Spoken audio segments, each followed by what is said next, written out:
እንግዲህ የምንገኘው በወንዞች ዳርቻ ልማት ላይ ነው።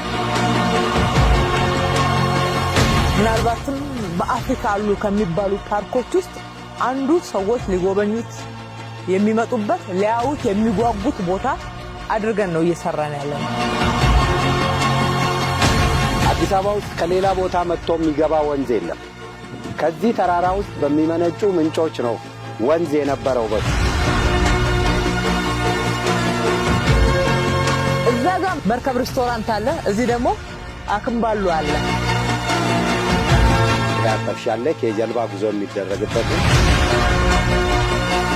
ባክ ቱ ኦሪጂን ያለው አካባቢው አዲስ አበባ ነገዋ በጣም ያጓጓል።